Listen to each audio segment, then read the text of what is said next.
안녕하세요 여러분, 백훈종입니다. 오늘은 비트코인과 나스닥이 급등을 한 여파로 지금 많은 분들이 그래도 기분이 좀 좋아지지 않을까 생각을 합니다. 나스닥이 무려 12%나 급등을 했습니다. 이렇게 지수가 하루에 12%나 오르는 거는 제가 본 기억이 있나 잘 모르겠습니다. 상대적으로 비트코인이 덜 올라 보일 정도로 나스닥 증시가 아주 급격하게 반등을 했고요. 비트코인도 8만 불 위로 다시 위로 올라와서 지금 8만 3천 불까지 올라왔다가 지금 살짝 조정을 받고 있는데 그럼에도 불구하고 이제 여전히 좀 분위기는 조심스러운 것 같습니다. 일단 단기적인 정책 완화는 있지만 국채 금리라던가 인플레이션 지표 이런 것들이 결국 해소가 돼야 이게 이제 거시적인 불확실성이 거쳐진다. 이렇게 보는 거겠죠. 일단 이번 조치에서 중국만 관세 유예 대상에서 제외됐고 그다음에 중국은 즉각 보복 관세로 대응을 했습니다. 무역 전쟁은 아직 끝나지 않았고요. 시장은 앞으로도 크고 작은 파동을 겪을 가능성이 높을 것 같습니다. 그래서 지금 단순히 그냥 반등장이 시작됐다. 이렇게 보기보다는 글로벌 경제 질서가 재편되는 구조적 전환기다 이렇게 보는 게 맞는 것 같습니다. 그래서 이런 시기일수록 비트코인이 시스템 외 안전자산으로서 어떤 역할을 해낼 수 있을지 이 비트코인의 펀더멘털이 대중적인 인식이 어떻게 변해가는지 우리 주의 깊게 지켜볼 필요가 있겠습니다. 이럴 때 무엇보다 중요한 건요, 꾸준한 비트코인 매수입니다. 특히 관세 이슈로 인해서 단기적인 급락이 나올 때 저가 매수의 기회로 삼으시길 바라겠습니다. 네, 이렇게 오늘 데일리 비트 한번 시작해 보도록 하겠습니다. 간밤의 주요 트윗 보시죠. 어제는 제가 데일리 비트 시간에 이 트럼프의 관세 정책에 대한 비관적인 트위터의 여러 가지 논조들을 집중적으로 좀 소개를 드렸어요. 오늘은 반대로 트럼프의 관세 정책이 미국에 다시 번영을 가져다 줄 거다라고 하는 찬성 쪽 의견들을 많이 가져와 봤습니다. 참고하시고 들어봐 주십시오. 일단 차마스 팔리아피티아 벤처 캐피털 투자자고 그다음에 올인원 팟캐스트의 진행자. 최근 채권 시장의 움직임이 대형 헤지 펀드들의 위험한 차입 수준을 드러낸다 이런 경고를 했어요. 여기 이제 팟잡이라는 말을 썼는데 팟잡은 여러 특화된 소규모 팀이 독립적으로 운영되는 멀티 전략 헤지 펀드를 가리킵니다. 이 헤지 펀드들은 높은 레버리지를 통해서 수익 극대화하는 전략을 사용을 한대요. 그래서 이 팔리 하피티아는 전문가니까 이 지금 채권 미국의 국채 금리가 너무 급격하게 오르는 이런 것들이 트레이드 청산 때문이라면 우리는 곧 팟샵들이 운영하는 데 사용한 엄청난 레버리지에 대해 알게 될 거다 이렇게 밝혔습니다. 굉장히 처음 들어보는 말들이 많이 나오죠. 말하자면 이런 겁니다. 헤지펀드들이죠. 헤지펀드, 팟샵이라고 하는 헤지펀드들이 끔찍하게 많은 수준의 레버리지를 끌어다가 미국채를 가지고 트레이딩을 한다는 거예요. 미국채는 그래도 변동성이 작으니까 이런 플레이가 가능한 거죠. 레버리지를 급격하게 많이 써야 충분한 수익이 나오는 그런 게 이제 국채 트레이딩의 어떤 전략이라 할 수 있겠는데 문제는 지금 이제 트럼프 관세 정책 때문에 이 미국채 금리가 변동폭이 상당하다는 겁니다. 그래서 만약에 지금 계속해서 추가적으로 막 30년물 금리가 5%를 넘고 막 10년물 금리는 4.3, 4.4 하루 만에 막 0.1%포인트가 왔다 갔다 하는 이런 거는 거의 뭐 주식으로 치면은 사이드 브레이크 걸리는 사실 일이거든요. 그러니까 이런 일이 계속해서 벌어지는 건 그냥 채권에 대한 투명한 그 시장에서의 그 공개 매매 행위가 아니라 이 팟샵들의 트레이딩 포지션들이 터져서 그러는 거다라는 거예요. 청산돼서. 그래서 만약에 이게 진짜라면 제가 봤을 때는 팔리아피티아가 뭔가 들은 것 같고 연쇄적으로 레버리지 청산이 일어나서 시장에 엄청난 충격이 올 수 있다. 이런 지금 걱정을 하는 겁니다. 그래서 미국 국채 금리가 상승하고 이렇게 글로벌 무역 시스템이 지금 흔들리고 있는데 만약에 이러다가 2008년형 시스템 리스크로 번질 수 있지 않을까? 이런 걱정을 지금 하고 있어요. 그렇습니다. 네, 저는 만약에 그렇게 된다면 당연히 큰일 나죠. 2008년 금융위기 때도 이 모기지 담보보증권 MBS가 문제를 일으켰던 거 아닙니까? 근데 이제 너무 많이 이쪽에 그 포지션을 가지고 있었던 투자 은행들이 연쇄도산하면서 그 난리가 났던 겁니다. 마찬가지로 이 헤지 펀드들이 과도한 차입 레버리지를 가지고 있다가 지금 터지는 중이라면 이게 시스템 리스크로 번져서 시장이 그냥 모두 폭락해버리는 그런 일까지 생길 수 있다. 요거는 우리가 최악의 상황으로 알고 지금 이 상황을 보면 좋을 것 같습니다. 뭐 비트코인도 만약 그렇게 된다면 당분간은 속절없이 떨어지겠지만 그러면은 이제 국채에 대한 믿음이 완전히 바닥으로 떨어지고 비트코인은 오히려 반사이익으로 다시 관심을 많이 받지 않을까. 그것도 한번 우리가 거기까지 생각을 해보면 좋겠습니다. 피터 시프, 비트코인의 대표적인 비관론자지만 오늘은 좀 맞는 말을 했길래 제가 의견을 좀 가지고 와봤습니다. 국채 시장 붕괴와 함께 1987년 블랙 먼데이와 같은 주식 시장 폭락 가능성, 이분도 마찬가지로 또 국채 금리가 급등하는 걸 가지고 지금 큰일 났다. 이거 주식시장 폭락할 것 같다. 이런 얘기를 하는 거죠. 피터 시프가 뭐라고 했냐면 내가 일찍이 경고했듯이 국채시장이 붕괴하고 있다. 10년물 금리 방금 4.5% 도달했고 30년물 금리는 5%까지 도달했다. 내일 아침 긴급금리 인하와 대규모 양적 완화 프로그램 발표가 없다면 내일은 1987년식 주식시장 폭락이 될 수 있다 경고를 했어요. 근데 이 경고는 이제 틀린 걸로 밝혀졌죠. 나스닥이 12% 급등을 하면서 완전히 상승 마감을 했습니다. 어쨌든 이분이 걱정한 이유는 이제 국채 금리 때문이에요.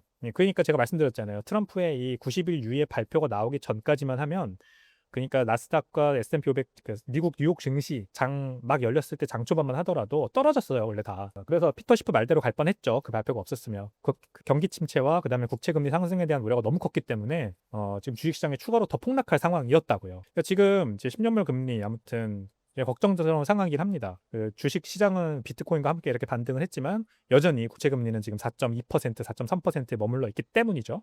자, 이러면은 이제 미국 국채에 대한 신뢰가 이제 계속해서 올라오지 않고 있다. 계속해서 여전히 좋지 않은 상황이다. 이렇게밖에 볼 수 없고요. 국채 시장은 모든 자산 시장의 금리 기반이 됩니다. 그래서 이 축이 흔들리면 모든 자산이 재평가되는 거예요. 주가도 일부 국채 금리의 영향을 받습니다. 예를 들어 이 주가를 지금 현재 미래 현금 흐름을 갖다 현재 가치로 땡겨와서 계산하는 가치평가 방법, 이런 것들도 다 할인율을 계산할 때 기준금리 또는 10년물 국채 금리, 이렇게 금리를 가지고 계산한단 말이에요. 그래서 만약에 금리가 계속 올라가면 이게 모든 자산이, 부동산을 비롯해서 뭐 여러 가지 자산이 다 재평가될 수밖에 없고, 이러면은 이제 진짜 경기가 많이 안 좋아질 수 있습니다. 그러면 연준은 가만히 있을 수 없을 거다. 유동성 공급, QE 이걸 할 수밖에 없을 거다라는 것까지 지금 피터 시프는 얘기를 하고 있습니다. 자, 이런 상황에서 비트코인은 이제 피터 시프는 여기서 끝나지만 저는 여기에다가 한 마디 더 추가해보자면, 비트코인은 이런 환경에서 단기적 수혜를 볼 것 같아요. 채권이 더 이상 안전자산으로 인식되지 않는다. 대체자산 필요하다. 금과 비트코인으로 간다. 두 번째, 시스템 붕괴. 중앙은행 리스크 회피할 수 있는 무국적 자산 필요하다. 미국이 특히 이런 게 심해지겠죠. 미국인들이. 그래서 비트코인, 금에 대한 수요가 급증할 거고. 세 번째, 미 연준이 실제로 금리를 인하하거나 QE를 재개한다면 이것만으로도 비트코인에는 또 직접적인 호재가 됩니다. 그래서 세 가지 포인트에서 비트코인 직접적인 단기적 수혜 볼 수 있는 상황이다라는 말씀까지 드려보겠습니다. 네, 로드 마틴, 이 마틴 캐피털이라고 하는 헤지펀드의 대표입니다. 무슨 말을 했나 볼까요? 미중 관세 댁에서 모든 카드는 미국이 쥐고 있다라고 했습니다. 어떤 말이냐? 베이징이 지금 깊은 공경에 빠졌다, 이렇게 얘기를 했네요. 트럼프가 104% 관세로 매긴 거, 지금 3천억 달러 규모의 대미 무역 흑자를 중국이 보고 있는데 이게 중국의 최대 약점이다. 고율 관세는 미국보다 중국에 훨씬 큰 타격을 준다. 대부분의 국가에 대해 트럼프는 관세 철폐를 원하지만 중국만은 다르다. 중국은 미국의 최고의 지정학적인 적이다라는 주장입니다. 근데 시진핑은 원하더라도 물러설 수가 없어요. 왜냐하면 미국에 맞서는 사람으로 자신을 내세웠기 때문에 지금 트럼프에게 굴복하는 것은 정치적인 자살이다. 뭐 지금 종신직을 이렇게 천명을 하고 이렇게 계속해서 주석 일을 하고 있지만 아마 트럼프에게 굴복하는 순간 정치적 생명도 끝날 거다. 저도 사실 동의합니다. 특히 이미 70개국이 미국과 자유무역 또는 그에 가까운 무역협정을 협상하기 위해 줄을 서고 있다. 이거 사실이죠. 수많은 국가들이 지금, 그러니까 트럼프 입을 통해서도 나오고 있고, 실제로 우리나라 한덕 총리도 대통령 권한 대행도 트럼프 대통령과의 전화 통화를 통해서 굉장히 진전을 많이 이뤄냈다고 했죠. 자유무역에 가까운 무역협정, 서로 관세를 완전히 철폐하자라는 식으로 지금 협상을 하기 위해서 다 트럼프한테 지금 얘기를 하고 있대요. 그렇기 때문에 중국이 전략적으로 이렇게 되면 고립된다라는 겁니다. 자, 히토류 통제 어떻게 될까요? 중국이 히토류의 생산량을 거의 대부분 갖고 있죠. 근데 이것도 생각만큼 강력하지 않을 거다. 트럼프가 이미 단기 대안을 마련해 놨다까지 마틴 로드 대표는 얘기를 했습니다. 로드 마틴이군요. 로드 마틴 대표. 저는 뭐 이 점도 읽으면서 굉장히 재밌었고, 그 다음에 많은 부분에서 동의를 하게 됐었습니다. 결국 미국이 중국을 고립시키는 새로운 다자주의 연합을 주도하고 있다. 이거는 확실하게 팩트인 것 같고요. 중국만 빼고 나머지 국가들은 다 관세 유예해줬잖아요. 그리고 중국은 104%로 심지어 추가 관세까지 매겼습니다. 그러니까 트럼프의 전략은 전 세계를 상대로 싸우는 게 아니다. 중국을 고립시키고 중국을 해체하는 거다. 라는 게 이제 드러난 겁니다. 본격적으로 드러난 거죠. 자, 그래서 이게 성공하느냐 실패하느냐, 이제 이 싸움이에요. 이 싸움이고, 현실적으로 보면은 저는 이 로드 마틴이 얘기한 대로 지금 중국이 더 불리한 입장에 있다고 봅니다. 물건을 파는 쪽이 물건을 사는 쪽보다 불리하죠. 물건을 사는 쪽은 대체재를 사줄 수 있지만, 물건을 만들 다른 대체재를 사줄 수 있지만, 물건을 파는 쪽은 안 사주면 그만이거든요. 미국만큼 소비를 해줄 시장이 어디 있나요, 전 세계에. 그렇기 때문에 결국 치킨 게임으로 가다 보면은 중국이 지지 않을까, 저는 그렇게 생각을 합니다. 자, 더욱 강화된 미국 중심의 세계 질서를 우리는 맞이하게 될 거다라는 얘기고, 이는 마치 1990년대 소련 붕괴 이후 전개됐던 자유무역의 시대처럼 1990년대 아주 전 세계가 대호황을 겪지 않았습니까? 소련 붕괴되고 미국의 레이거노믹스가 이제 본격적으로 크게 성공을 하면서 자유무역의 시대가 열리고 새로운 글로벌 호황이 되었던 것처럼 이게 다시 앞으로 펼쳐질 가능성. 자, 이러면은 이제 제가 어제 데일리비트 시간에 말씀드렸던 것처럼 뭐 시스템이 이제 완전 질서가 다 변하고 그래서 이제 믿을 수 있는 중심축이 없어지고 미국도 아니고 중국도 아니고 제3의 뭔가가 필요해서 비트코인이 부각받는다라고 했던 관점이 아니라 다시 미국 중심의 자유무역 시대로의 회귀. 지금까지는 그게 많이 무너지고 있었고 글로벌라이제이션이라고 하는 이름 하에 계속 자유무역을 하고 있었지만 사실 미국이 계속해서 그 강대국의 위상을 잃고 그다음에 중국 같은 러시아 같은 이제 반미 국가들이 생겨나면서 약간 이상한 전선이 구축되는 듯한 모습이 보였는데 미국이 다시 이런 것들을 싹 물리치고 평화를 구축하는 그런 세상으로 가지 않을까. 지금 오늘은 그런 관점에서 말씀을 드려보는 겁니다. 자, 이렇게 되면은 이제 또 세계는 경제가 번영을 할 거고 비트코인도 당연히 여기에 수혜를 받고 올라갈 겁니다. 그래서 결국 시장은 자연스럽게 신냉전 비슷한 걸 이제 겪어 나가면서 비트코인의 가치를 찾게 될 거다. 이렇게 저는 봐요. 정치와 무관하고 검열 불가능한 자산. 비트코인의 전략적 가치가 더 부각된다. 그렇게 흘러가지 않을까? 한번 생각을 해보겠습니다. 제임스 손, 중국 10년물 금리 1.6% 최저치, 통화폐구 유지 위한 미국채 매도 가능성. 자, 이 제임스 손이라는 분도 중국의 비관적인 의견을 가져와서 한번 소개를 드려보겠습니다. 중국 10년물 국채 금리가 역대 최저치인 1.6%까지 하락할 가능성이 있다. 이게 이렇게 지금 블룸버그 차트 하얀색 그래프를 공유를 하셨는데 이게 이제 중국의 10년물 국채 금리입니다. 엄청 떨어지고 있죠. 2020년부터 계속해서 트렌드적으로 떨어지고 있습니다. 중국 금리는 계속해서 제로에 가까워지고 있다. 이렇게 지적을 했고요. 특히 중국의 위안화 달러 환율을 유지하기 위해서 달러가 부족해지면 미 국채를 대량 매도할 수 있다. 미국채를 엄청 많이 가지고 있죠. 중국이 한때 1위였죠. 전 세계에서. 지금은 이제 일본에 1위를 내줬지만 여전히 2위 정도 하고 있을 겁니다. 근데 이 소는 베센트 재무장관이 이 중국이 하려고 하는 이 지금 전략에 대해서 잘 알고 있는 것 같다. 그래서 트럼프 행정부의 관세 정책은 중국의 외환 보유고와 국채 매도를 겨냥한 전략일 수 있다. 이렇게 암시를 했습니다. 어떤 얘기인지 다시 한번 설명드려 보겠습니다. 중국이 지금 미국채를 디레버리징을 하려고 한다. 이거를 팔아야 위안화 가치가 유지되니까. 그래서 요거를 미국이 관세를 통해서 유도하고 있다. 이런 말이에요. 미국의 고강도 관세 압박 속에서 수출이 막히고 외화 유입이 줄어든 중국은 위안화 페그 USD 미국 달러화에 대한 위안화 페그를 유지하기 위해 미국 국채를 매도한다.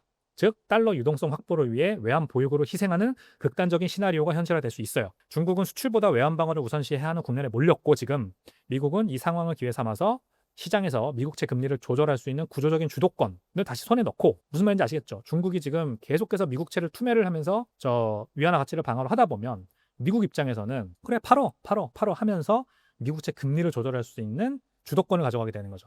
주도권을 가져간다는 게 중요한 겁니다. 글로벌 투자자들은 점점 더 누가 돈을 찍는가가 아니라 누가 달러를 확보할 수 있는가로 시야를 바꾸게 된다. 자, 달러가 필요한 거죠. 달러가 필요해요. 위안화 가치를 지키려면 달러가 필요해요. 그러니까 미국채를 자꾸 중국은 할 수밖에 없다. 이거를 그리고 미국이 계속해서 유도하고 있다. 자, 그러니까 달러 가치가 계속해서 올라간다. 달러의 품귀 현상이 벌어진다. 그러니까 미국이 원하는 상황이죠. 달러가 계속해서 기축통화로서의 위치를 공고히 해주길 바라는 마음. 그래서 중국을 사실 말려 죽이면서 달러의 가치가 계속해서 위상이 높아지게 만들려는 그 작업이다. 라는 겁니다. 자, 이 상황에서 이제 중국인들은 어떻게 반응을 할까요? 점점 가치가 떨어지는 위안화에 대한 대안으로 무엇을 선택할까라는 관점으로 한번 생각을 해보시기 바라겠습니다. 물론 달러를 원하겠죠. 대부분의 사람들은. 하지만 달러나 금이라고 하겠습니다. 달러나 금을 원하겠죠. 대부분의 중국인들은. 근데 점점 비트코인의 가치를 찾게 되지 않을까요? 깨닫게 되지 않을까요?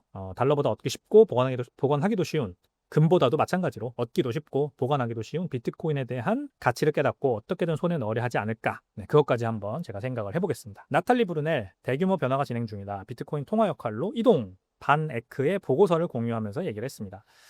반에크가 분석 보고서를 하나 냈는데 디지털 자산 탈달러화가 비트코인을 통화 역할로 이동시키고 있다라는 보고서입니다. 무슨 내용이냐면 중국과 러시아가 일부 에너지 거래를 비트코인과 기타 디지털 자산으로 결제하기 시작했다. 또한 볼리비아는 암호화폐를 사용해 전기를 수입할 계획을 발표를 했다. 그리고 프랑스 에너지 유틸리티 EDF는 잉여 전력으로 비트코인을 채굴할 수 있는지 검토하고 있다.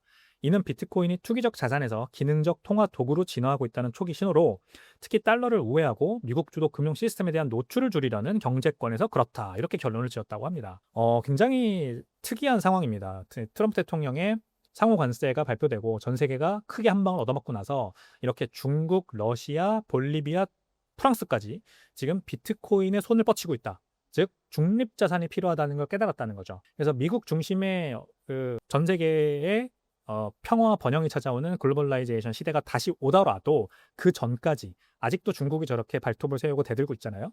미중 간의 신냉전이 격화되고 있는 그 와중에는 어떤 쪽의 사이드도 쉽게 취하기 힘든 그런 국가들이 비트코인으로 먼저 손을 내밀고 있다라고 보는 겁니다. 지금 비트코인이 언제 법정화폐를 대체하느냐라는 질문에 대한 답이 점점 현실화되고 있는 거죠. 사실상 달러 의존도를 줄이려는 실제 국가 전략의 일환으로 비트코인 채택되고 있는 지금 흐름입니다. 이게 바네크 보고서에 써져 있는 거예요. 자, 결국 비트코인은 왜 오르는가라는 질문을 이제 바꿔야 돼요. 비트코인을 통해 어떤 경제적 독립을 얻을 수 있는가로 바꾸게 될 겁니다. 달러 중심 금융 시스템을 벗어나려는 국가와 개인에게 위안화도 싫어, 나 위안화도 싫고 중국에 줄 서기도 싫어 라고 하는 국가와 개인에게 비트코인은 이제 가치 저장 수단을 넘어서 탈중앙 결제 인프라로 작동하기 시작을 할 겁니다. 얼마 전에 잭도 씨가 비트코인은 일상생활 결제 수단이 되지 못하면 실패할 거다라는 얘기를 해서 뭐 커뮤니티에 난리가 났죠. 제가 요거에 대해서는 이제 그 제 비트 클럽에다가는 따로 심층 분석 글을 남기긴 했는데 저는 그렇게 될 거라고 생각을 했다고 말했어요. 거기서도 일상생활 결제가 될 거다. 다만 시간이 걸릴 뿐이다. 근데 지금 공교롭게도 이 국제적인 정세가 이렇게 흘러가니까 비트코인이 일상생활 결제로 쓰인다. 가치 저장 수단을 넘어서 탈중앙 결제 인프라로 업그레이드하는 그 시기가 더 빨라질 것 같다는 생각이 지금 듭니다. 달러 중심 금융 시스템 벗어나겠다. 위안화도 싫다. 나는 중립지대를 원한다라고 하는 수요. 비트코인이 다 흡수할 거다. 이렇게 저는 봅니다. 간밤에 뉴욕 시황 보시죠. 비트코인은 중국 트럼프 대통령이 중국을 제외한 국가들에 대해서 상호 관세를 90일간 유예한다 이렇게 발표한 뒤 극적으로 반등을 했습니다. 1시간 만에 5%가 급등을 해서 83,000불 위로 올라갔다가 다시 이제 82,000불대로 내려왔는데 그러나 이제 비트코인 파생 상품 지표들은 여전히 투자자들이 미국 장기 국채 변동성에 대해서 걱정하고 신중한 태도를 유지하고 있다. 이렇게 보여주고 있습니다. 트레이더들이 신중한 태도를 보이는 이유는 4월 9일 FOMC 회의록에서 스태그플레이션 우려가 강조된 영향이 크다고 합니다. 실제로 연준이 9월까지 금리를 4% 이하로 내릴 가능성은 하루 만에 97.6%에서 69.7%까지 급락을 했다고 해요. 9월까지 금리는 내려가지 않는다. 이렇게 본다는 거죠. 최근 미국 10년물 국채금리 상승도 굉장히 이제 시장에 아주 복잡한 계산을 하게 만드는 그런 요소입니다. 시장 참여자들이 미국 정부에 더 많은 이자를 요구하고 있다는 뜻이거든요. 시장에서 미국 정부에 돈을 빌려주는 투자자들이죠. 이들이 더 많은 이자를 요구하고 있다. 이 말은 결국 미국에 대한 이제 신뢰가 하락하고 있다는 의미고 일단 미국 정부의 부채 상환 비용이 올라가고 달러 가치를 약화시킬 수 있는 그런 구조적인 위험이 있습니다. 전문가들은 단기적인 관세 완화만으로는 시장이 아직 100% 신뢰를 회복하기 어렵다 이렇게 보고요. 그래서 국채 수익률이 안정되고 다시 달러 가치가 너무 내려가지 않는 그런 거시적인 불확실성 해소가 있어야 비트코인 시장이 다시 상승 흐름으로 전환될 수 있다 이렇게 강조를 하고 있습니다. 네, 뉴욕 증시는 말씀드린 것처럼 급등을 했습니다. S&P 500은 9.5%, 나스닥 종합지수는 12% 폭등을 했는데 이게 무려 2001년 이후 최대 상승률이라고 합니다. 그러니까 24년 만에 최고 상승률이죠. 뭐 요즘 아주 뭐 몇 년 만에 뭐 최고 최저 뭐 최악 별의별 다 기록을 세우고 있는 것 같습니다. 다우존스 산업평균 지수는 7.9% 상승을 했습니다. 주식은 개장 직후에는 안 좋았어요. 경기 침체 우려, 스태그플레이션 우려 여러 가지가 겹치는 바람에 지지부진하게 따로 떨어지고 있었는데 트럼프 대통령이 트루스 소셜에다가 중국에 대한 관세는 인상하지만 75개국 나머지 국가들에 대해서는 90일 동안 관세 10%만 남겨놓고 유예한다라고 발표를 하면서 급등을 했습니다. 트럼프는 또한 기자들에게 이렇게 말을 했습니다. 기업별 관세 면제도 고려할 거다. 그러므로 그러한 결정에는 직관을 사용할 거다. 먼저 어떤 기업들이 수혜를 받을지는 내가 직관적으로 결정할 거다라는 얘기죠. 그래서 유연성을 가져야 한다라고 덧붙였대요. 기업들한테 하는 말이겠죠. 유연성을 가져라. 유연성을 자기한테 하는 말일 수도 있겠군요. 유연성을 가져야 한다.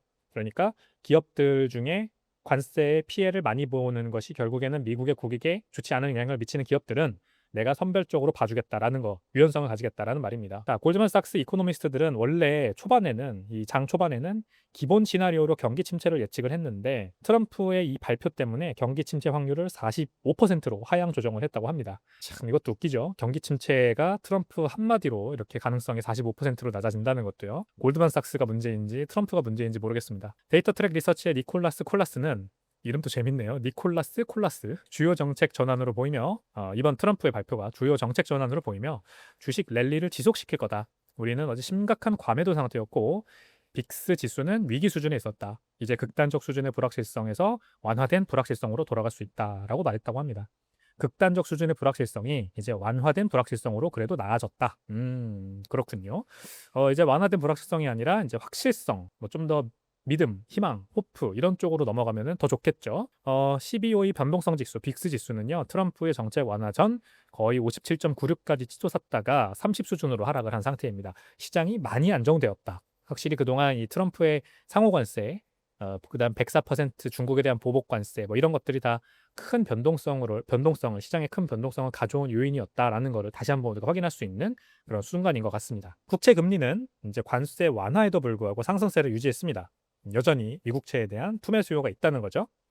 지난 며칠 동안 이제 무역 전쟁에 대한 불확실성 때문에 미국채에 대한 수요가 약해졌었죠. 그래서 이제 미국채 10년물, 30년물 금리가 계속해서 올라왔는데 지금 아직도 난립니다. 10년물 금리가 4.2%, 3%, 4%까지 올라갔다가 지금 조금 떨어졌고 그다음에 30년물 국채 금리는 5%를 뚫었다가 지금 또 다시 조금 내려왔어요. 그러니까 이거 너무 급등하는 거 아니냐? 국채 금리라는 게 이렇게 급등을 할 수가 있는 건가? 이제 아직도 이런 걱정이 있습니다, 시장에. 그래서 근데 또 어제는 성공적으로 10년물 국채 경매가 진행이 됐대요. 미국채 10년물 경매가 있었는데 굉장히 잘 모든 물량이 소화가 됐나 봅니다. 그래서 일시적으로 금리가 다시 낮아지는 효과가 있었다고 하네요. 4.4%까지 갔다가 4.3%대로 지금 다시 내려왔거든요. 그리고 월스트리트저널 설문조사에 따르면 내일 발표될 3월 소비자 물가지수 CPI는 인플레이션이 소폭 둔화된 것을 보여줄 것으로 예상된다고 합니다. 그러면 이제 그 미국채 10년물 금리가 좀 높아졌긴 하나 다시 완화될 가능성이 있고 이제 장벽, 무역 그 전쟁 관련된 관세 관련된 불확실성이 거칠수록 계속해서 미국채 금리가 다시 떨어질 상황이 만들어질 거고 그렇게 되면은 이제 연준도 기준금리 인하를 해줄 가능성, CPI가 잡혔으니까 이렇게 흘러갈 가능성도 보인다라는 거 참고하시면 좋겠습니다. 이제 외환 보시죠. 바클레이즈가 중국 위안화가 미국 관세로 추가 하락 가능성 할 수 있다. 추가 하락할 수 있다 이런 가능성을 분석을 했습니다. 바클레이즈 애널리스트들은 트럼프 대통령의 중국에 대한 추가 관세 부과 결정 이후 위안화가 달러 대비 17년 만에 최저치를 기록한 후에도 추가 하락할 수 있다 이렇게 분석을 했어요. 트럼프 대통령 아시다시피 중국 수입품에 지금 총 관세율 104%로 인상을 했죠. 그래서 바클레이즈는 이것에 대해서 달러 위안화 환율이 최소 10% 이상 추가로 올라갈 수 있는 여지가 충분히 남아있다 이렇게 밝혔습니다. 9위안까지 올라갈 수 있다고 하는데 지금 현재 7.35위안입니다. 달러당 7.35위안. 이것도 굉장히 많이 올라온 거거든요. 위안화 가치가 떨어진 거죠, 그러니까. 근데 여기에서 추가로 더 떨어져서 9위안까지 갈 수 있다. 이거 엄청난 사실 예측입니다. 근데 물론 이 계산은 중국이 미국 수입품에 대한 관세를 84%로 또 추가 인상하기 전에 이루어진 거긴 해요. 그래서 이 중국에 아무튼 지금 중국이 어쨌든 그냥 당하고 있지만은 않겠다. 이러면서 추가로 자기도 보복 관세를 매겼는데 이것에 대한 또 해석은 어떻게 나올지 그것도 궁금한 상황이긴 합니다. 네, 아무튼 지금 7.35위안에 달러당 거래되고 있고 9위안까지 앞으로 올라갈지 위안화 가치가 좀 떨어질지 한번 지켜보면은 좋을 것 같습니다. 어쨌든 지금 미중 양강의 어떤 대결 구도로 가고 있다 보니까 말이죠. 네, 금 선물 어떻게 해볼까요? 금 선물 가격도 3.5% 상승해서 트로이 온스당 3,094달러를 기록을 했습니다. 금 가격도 올랐네요. 정부 부채에 대한 투자자들의 관심이 줄어들었고 소위 무위험 자산인 국채에 대한 투자자들의 관심이 줄어서 금이 역시 유일한 안전자산임을 증명하고 있다. 이렇게 분석이 나왔고요. 그래서 한때 3,000달러 밑으로 떨어졌으나 다시 3,000불 위로 올라왔습니다. 이런 어쨌든 장을 뭐 주식시장도 좋고 지금 다시 올라왔고 그 비트코인도 다시 가격이 올라왔지만 뭐 여전히 이 미국과 중국의 서로 간의 이 보복관세 전쟁은 끝나지 않았고 계속해서 이런 보복관세가 계속되는 동안에는 금의 안전자산의 매력이 계속해서 부각된다라는 이제 전문가들의 설명이 나왔습니다. 어쨌든 지정학적인 불확실성에 대비해서 포트폴리오 다각화를 추구하고 싶은 게 펀드 매니저들이고 스마트 머니들이기 때문에 계속해서 금에 대한 수요는 끊이지 않을 것 같다. 오늘의 빈 보시죠. 나는 인플레이션이 좋다의 두 얼굴. 한 명은 I like inflation. 왜냐면 경제에 좋기 때문에. 또 다른 사람은 역시 I like inflation. 그러나 달러가 거의 운명이 다 있기 때문에 라고 하는 겁니다. 똑같은 인플레이션에 대한 찬성 입장이지만 원인은 완전히 다르죠. 한 명은 이제 통화 정책 자체가 전반적인 경제 성장에 기여한다고 믿는 겁니다. 그러니까 돈을 많이 풀수록 좋다 이렇게 보는 거고 오른쪽 인물은 비트코인 투자자죠. 인플레이션을 보면서 달러의 끝이 다가오고 있는 거기 때문에 좋다라고 얘기하는 겁니다. 인플레이션이 계속 심해지는구나. 그래. 달러의 이제 시대가 끝나가고 있다. 우리는 비트코인 스탠다드로 가야 한다라고 보는 겁니다. 자, 그래서 여러분도 한번 스스로를 어느 편에 서는 사람인지를 판단해 보세요. 화폐가 많이 풀릴수록 좋다는 시각을 가지셨나요? 아니면 화폐는 그 누구도 공급량을 독점해서 발행할 수 없어야 한다는 시각을 가지셨나요? 한번 댓글을 통해서 본인의 의견을 남겨주시면 감사하겠습니다. 어쨌든 무역 전쟁이 현실화되고 있는 거시 환경 변화 속에서 비트코인은 디지털 금을 넘어서 진짜 화폐 대안으로 부상을 하고 있습니다. 그런 점에서 이 밈은 오늘날의 이 혼란을 비트코이너들은 어떻게 해석하고 대비하는지를 잘 보여주고 있다고 생각을 합니다. 네, 여러분 4월 10일 목요일입니다. 오늘 하루도 잘 보내시고요. 저는 금요일 내일 아침에 다시 찾아오도록 하겠습니다. 감사합니다.